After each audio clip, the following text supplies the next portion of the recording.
हाय मेरे प्यारे प्यारे स्टूडेंट, आप लोग कैसे हैं। आशा होगा कि आप लोग अच्छे होंगे, मस्त होंगे, दुरुस्त होंगे। चलिए आज आप लोगों के लिए लेकर आए हैं द डाइजेस्टिव सिस्टम, यानी कि पाचन तंत्र। पाचन तंत्र क्या है, बहुत ही गौर से और अच्छे तरीके से सुनिएगा आप लोग, बहुत ही सरल भाषा में। तो आइए देखते हैं डाइजेस्टिव सिस्टम होता क्या। डाइजेस्टिव सिस्टम जैसे कि मुख, जो अंग की बात करेंगे मुख से लेकर, ठीक है, मुख से लेकर एनस तक, मुख से लेकर एनस तक, ठीक है, क्या कहलाता है? Alimentary canal. एलिमेंट्री कैनाल यानी कि पाचन तंत्र, डाइजेस्टिव सिस्टम यानी कि पाचन तंत्र, ठीक है। तो आज एलिमेंट्री कैनाल की बात करेंगे मुख से लेकर एनस तक। तो सबसे पहले हम बात करेंगे भोजन की। जब हम किसी भोजन को, किसी खाना को, किसी चावल या रोटी को जब हम मुख में लेते हैं तो खूब चबाते हैं, ठीक है। खूब क्या करते हैं? खूब चबाते हैं। और जब उसमें खूब अच्छी तरीके से जब चबाते हैं तो उसमें यह जो सेलेवरी ग्लैंड है, जिसे हिंदी में कहते हैं लार ग्रंथि, ठीक है। तो लार ग्रंथि से क्या निकलता है? लार। जब हम खूब भोजन को चबाते हैं तो उसमें लार निकलते हैं और उस लार को भोजन में खूब मिलाया जाता है, ठीक है। सेलेवरी ग्लैंड से सलाइवा निकलता है और उस सलाइवा को भोजन में खूब क्या करते हैं? मिलाते हैं। और जब हम भोजन को, जब लार को मिलाते हैं तो उस भोजन को कूचते हैं और कूच कर जब उस भोजन को लार पूरी तरीके से मिल जाता है तो उस भोजन को बोलते हैं बोलस। क्या बोलेंगे? बोलस, ठीक है। उस भोजन को क्या बोलेंगे? बोलस। अब उसके बाद उस भोजन को हम क्या करते हैं? अंदर की तरफ, यानी एसोफेगस, एसोफेगस, यह है एसोफेगस नली। क्या है? एसोफेगस नली जो है, और इस एसोफेगस द्वारा क्या जाता है? भोजन जाता है स्टमक में, जाता है स्टमक में। और इस स्टमक में भोजन को 2 से 3 घंटे तक रहते हैं और उसमें स्टमक में पाया जाता है जठर रस। जठर रस यानी कि जठर ग्रंथि से निकलता है जठर रस, और उस जठर रस को भोजन में मिलाया जाता है और उस जठर रस के अंदर नमक, HCl और एंजाइम होते हैं, और वो नमक, HCl और एंजाइम काम करके उस भोजन को तोड़ने का काम करते हैं। जब वो भोजन पूरी तरीके से टूट जाता है तो उस भोजन को बोलते हैं काइम। क्या बोलेंगे? काइम। काइम बोलते हैं, उन भोजन को काइम बोलेंगे। और वो भोजन क्या होता है? अधपचा भोजन। क्या बोलेंगे? अधपचा भोजन। अब इसमें जो होता है अधपचा भोजन, यानी कि आधा पच गया, और उसको हम बोल सकते हैं स्टमक में जो भोजन की कितने % पड़ जाते हैं? 50%, ठीक। अब ये भोजन कहाँ पे आता है? यहाँ पे डिटेल में दिखाई नहीं दे रहा है, आप हम अपने डायग्राम में दिखाएंगे आप लोगों को। देखिए यहाँ से भोजन मुख से लिए और उसको चबाए, उसमें लार ग्रंथि से क्या मिलाए? लार।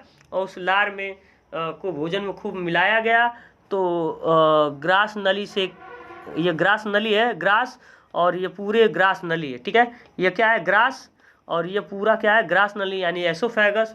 और इस भोजन से जो भोजन हम चबाए हैं, जो बोलस बन गया है, उस भोजन को एसोफेगस द्वारा स्टमक में आ जाता है और स्टमक में 50% भोजन पच जाते हैं। और इसके बाद यह भोजन कहाँ पे आ जाता है? डाडनम में, यानी कि ग्रहणी में। और जब ग्रहणी में भोजन आ जाता है तो यकृत है, यह यकृत के पास एक गाल ब्लैडर होता है, यानी कि पित्ताशय होता है, पित्ताशय में पीतरस होता है। और यह पीतरस इस कहाँ से आता है? यानी अग्नाशय और पीतरस की जो नली होते हैं आपस में जुड़े होते हैं, और इससे अग्नाशय से एंजाइम निकलते हैं, और यह पीतरस जो होता है यह भोजन में मिला दिया जाता है और भोजन में अपना कार्य करते हैं और उसके बाद यह भोजन 70-75% यह भोजन ग्रहणी में यानी कि डायडेनम में पच जाता है और उसके बाद यह भोजन चला जाता है छोटी आंत में और जो बचा हुआ पार्ट होता है जो 25% भोजन जाकर इसमें पड़ जाता है, यानी कि पूरा 75% प्लस 25% भोजन मिलाकर 100% यानी पूरी तरीके से क्षुद्रांत यानी कि स्मॉल इंटेस्टाइन में भोजन पच जाते हैं। उसके बाद ये भोजन जो अपशिष्ट पदार्थ होते हैं इसमें आ जाते हैं बड़ी आंत में और ये बड़ी आंत में से होते हुए एनस के द्वारा बाहर की तरफ लैट्रिन के माध्यम से निकल जाता है। ठीक है, अब देखेंगे आगे थोड़ा सा डिटेल में। ठीक है, यहाँ पे नोट्स आपको मिल जाएगा। मेरा व्हाट्सअप नंबर लिख लीजिए 6307646685। यह मेरा व्हाट्सअप नंबर है, आप लोग मैसेज कर सकते हैं और नोट्स प्राप्त कर सकते हैं। तो आइए देखते हैं इसमें पहला मुख गुहा में पाचन। मुख गुहा में पाचन, डाइजेशन इन बक्कल कैविटी। मुख गुहा में भोजन को दांतों द्वारा चबाकर लार ग्रंथि द्वारा लार में टायलिन या सेलाइवरी एंजाइम, ठीक है, एमिलेज एंजाइम होता है और यह जो होता है इसमें जो हम स्टार्च खाते हैं जैसे आलू हुआ etc, जब स्टार्च हम खाते हैं किसी प्रकार का स्टार्च कार्बोहाइड्रेट जो है और इस पे क्या करता है जो ये लार जो होते हैं लार में जो टाइलिन जो होते हैं यह स्टार्च पे काम करके उसको शर्करा में बदल देता है। ठीक है, आशा होगा कि यह आपको समझ में आया होगा। आगे देखते हैं अमाशय में पाचन, डाइजेशन इन स्टमक। ठीक है, अमाशय में पाचन अभी बताया हूँ मैं।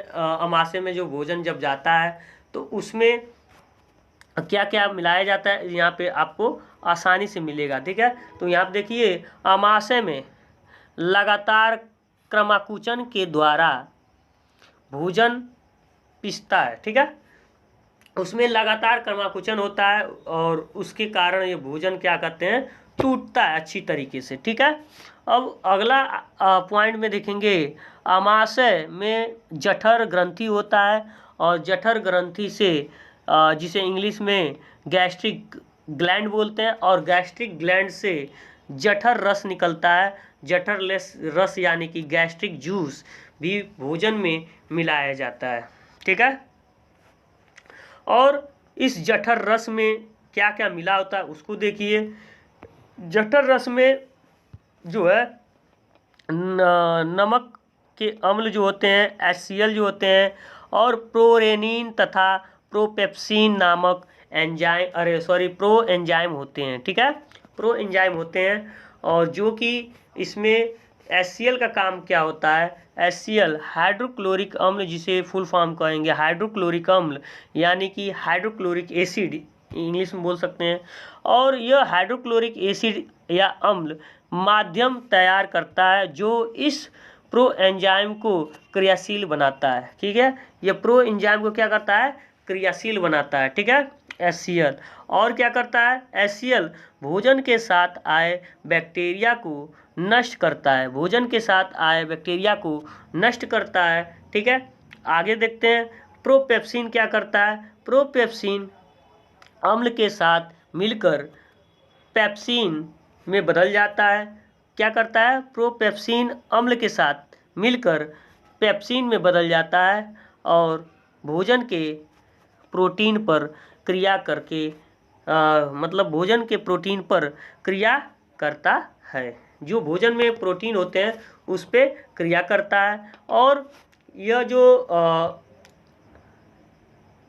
प्रोरेनिन जो है प्रोरेनिन क्या करता है, प्रोरेनिन भी रेनिन के बदल कर रेनिन में बदलकर दूध को फाड़कर उनके प्रोटीन्स को अलग करता है। क्या करता है प्रोरेनिन जो होता है रेनिन में बदलकर दूध को फाड़ देता है और उनके प्रोटीन्स को अलग अलग करता है या अलग करता है, और प्रोटीन्स पेप्सिन के प्रभाव से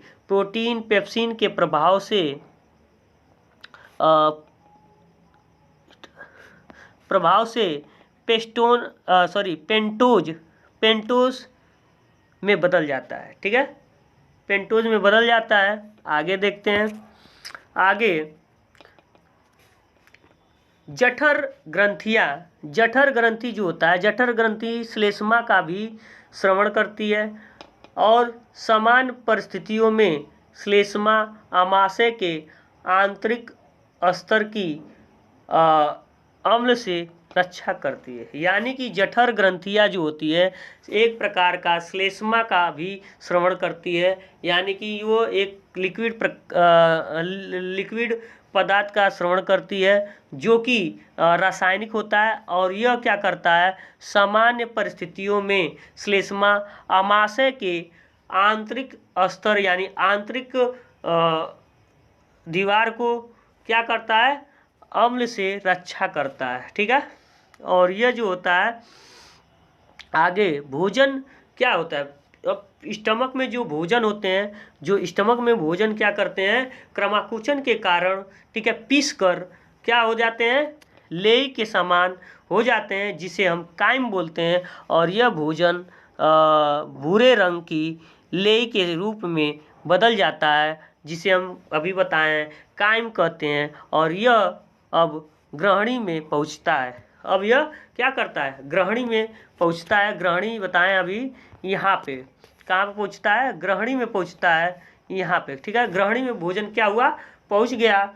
और यह भोजन जब ग्रहणी में पहुंच जाता है उसके बाद ग्रहणी में क्या होता है देखते हैं। ग्रहणी में पाचन यानी कि डाइजेशन इन डायडेनम में किस तरीके से पाचन होता है इसको देखेंगे।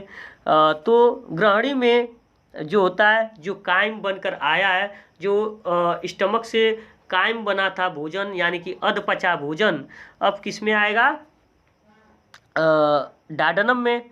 यानी कि वो 50% जो भोजन था किसमें पच गया था, स्टमक में, और ये 50% जब भोजन डायडेनम में आता है तो उसमें डायडेनम में पित्ताशय से पीत रस को यानी कि बाइल जूस तथा बाद में अग्नाशय रस से यानी कि पेनक्रियाटिक जूस मिलाया जाता है या मिलता है। ठीक है, जब पेनक्रियाटिक जूस उसमें मिलता है और प्लस पीत रस यानी कि बॉयल जूस जब मिलते हैं तो उसमें देखिए यहाँ पे क्या होता है कि पीत रस जब क्षारी होता है, क्या होता है, पीत रस बेसिक होता है, क्षारी होता है, और यह भोजन की अम्लीयता को दूर करता है। यानी कि जब हम भोजन करते हैं तो उन भोजन में एसिड भी होता है, और जब उस भोजन में एसिडिटी को दूर करने के लिए, एसिड को दूर करने के लिए यानी कि अम्लीयता को हटाने के लिए पीत रस को जब मिलाया जाता है, यह पीत रस जो होता है क्षारी होता है। जब क्षारी जब आता है तो वो अम्लीयता से हटकर, ठीक है, क्या हो जाता है, न्यूट्रल में बदल जाता है, और ठीक है, अम्लता को दूर कर देता है। फिर उसके बाद इन भोजन को, ठीक है, उसमें भोजन में अग्नाशयी यानी पेनक्रियाटिक जूस को मिलाया जाता है, जो प्रो एंजाइम को क्रियाशील अवस्था में बदलता है। जो उसमें प्रो एंजाइम भोजन में होते हैं, ठीक है, उनमें क्या करता है, अग्नाशयी जूस यानी कि पेनक्रियाटिक जूस प्रो एंजाइम को क्रियाशील अवस्था में बदलता है। ठीक है, और अग्नाशयिक रस यानी पेनक्रियाटिक जूस में 3 प्रकार के एंजाइम होते हैं। जैसे कि 3 प्रकार के एंजाइम होते हैं, जो कि यहाँ पे मान लीजिए यह क्या है, ग्रहणी है, और ग्रहणी के ठीक बगल में अग्नाशयी है यानी पेनक्रियाज है, और पेनक्रियाज से पेनक्रियाटिक जूस निकलता है, और इसके जो होते हैं 3 प्रकार के इसमें एंजाइम होते हैं। पहला जो है एंजाइम ट्रिप्सिन है। ठीक है, पहला एंजाइम है ट्रिप्सिन, और ट्रिप्सिन क्या करता है, शेष अधपचे प्रोटीन और पेप्टोन्स पर क्रिया करके क्रिया करके उनको एमिनो अम्लों में क्या करता है, बदलता है। यानी कि ट्रिप्सिन जो है भोजन में बचे हुए भोजन में, यानी कि अधपचे भोजन में जो प्रोटीन जो आधा पचा हुआ होता है, और उस प्रोटीन में पेंटोज भी होता है जो अधपचा होता है, और उस पर क्या करता है, ट्रिप्सिन कार्य करके उसको एमिनो अम्ल में बदल देता है। ठीक है, एमिनो अम्ल में बदल देता है। दूसरा क्या है, एमाइलोपेप्सिन। एमाइलोपेप्सिन विभिन्न प्रकार की शर्कराएं, यानी कि जो भोजन में विभिन्न प्रकार के हम लोग शर्कराएं होता है खाते हैं, और यानी कि जो स्टार्च था उसको लार जो था, जब लार मिलाएगा तो उसमें शर्करा में बदल गया, तो विभिन्न प्रकार के जो शर्करा बनते हैं। और यानी कि स्टार्च यानी मंड जो खाते हैं भोजन के साथ, यानी स्टार्च या शर्करा होते हैं, तो उनको क्या करता है, मंड को ग्लूकोज में बदलता है। ठीक है, कौन, एमाइलोपेप्सिन। एमाइलोपेप्सिन जब भोजन में मिलता है तो उसमें स्टार्च हो गया, शर्कराएं जो हो गया, उसको क्या करता है, उस पर काम करके उसको ग्लूकोज में तोड़ देता है। यानी कि यह जो था स्टार्च को क्या करता है, ग्लूकोज में तोड़ देता है, बदल देता है। ठीक है, कौन, एमाइलोपेप्सिन। ठीक है, तीसरा देखते हैं। देखिए तीसरा जो है आपका स्टेप्सिन। स्टेप्सिन क्या करता है, वसाओं पर क्रिया करके उन्हें वसी अम्ल तथा ग्लिसरॉल में बदलता है। ठीक है, ग्लिसरॉल में बदलता है, और ग्रहणी में अधिक पाचन पूरा हो जाता है। ग्रहणी में अधिकतर पाचन यानी कि अधिक पाचन पूरा हो जाता है, यानी कि 75% जो पाचन जो की प्रक्रिया पूरी हो जाती है, और उसके बाद वो भोजन ग्रहणी से सरकते हुए कहाँ पे आ जाता है, क्षुद्रांत में पहुँच जाता है। यानी कि क्षुद्रांत में पाचन किस तरीके से होता है अब देखेंगे इसके बाद। क्षुद्रांत में पाचन डाइजेशन इन इलियम और स्मॉल इंटेस्टाइन। ठीक है, इसे स्मॉल इंटेस्टाइन को इलियम भी बोलते हैं, क्षुद्रांत भी बोलते हैं हिंदी में। ठीक है, छोटी आंत भी कहते हैं। ठीक है, तो देखते हैं क्षुद्रांत में वसा बड़ी गोलिकाओं के रूप में होती है या होता है, और इस कारण उस पर एंजाइम का कार्य करना कठिन हो जाता है। ठीक है, इस कारण यानी कि इस जो क्षुद्रांत में बड़ी गोलिकाओं के रूप में होता है क्या, वसा। ठीक है, और इस कारण इस पर एंजाइम का कार्य करना कठिन हो जाता है, और तो फिर क्या होता है, इस समय में पीत लवण उन्हें छोटी गोलिकाओं में खंडित करते हैं। जो पीत लवण जो होते हैं, इसको पीत रस जो होते हैं उसमें लवण था, तो यह क्या करते हैं, इन बड़ी गोलिकाओं पे काम करके उनको तोड़ते हैं, खंडित करते हैं, करके ठीक है सहायता करते हैं, और इससे एंजाइम को क्रिया करने के लिए अधिक क्षेत्र या एरिया बन जाता है। ठीक है, जो कि क्षुद्रांत की भित्ति में आंत ग्रंथियों से आंत रस निकलता है। क्या निकलता है, आंत ग्रंथियों से आंत रस निकलता है। आंत ग्रंथियों से आंत रस निकलते हैं जो कि स्रवित होते हैं, और इससे इसमें क्या होता है कि कई एंजाइम होते हैं, और जैसे कि इरेप्सिन, और यह इरेप्सिन क्या करता है कि शेष बचे प्रोटीन तथा उनके अवयवों को एमिनो अम्ल में बदल देते हैं। ठीक है, और उसके बाद माल्टोज और इनवर्टेज, लैक्टोज इत्यादि विभिन्न शर्कराओं को ग्लूकोज में तथा लाइपेज शेष वसाओं को ग्लिसरॉल तथा वसी अम्लों में बदल देते हैं। ठीक है, धन्यवाद। आशा होगा कि यह वीडियो आप लोग को बहुत अच्छा लगा होगा। अगर अच्छा लगा होगा तो लाइक करें, शेयर करें। धन्यवाद, थैंक यू।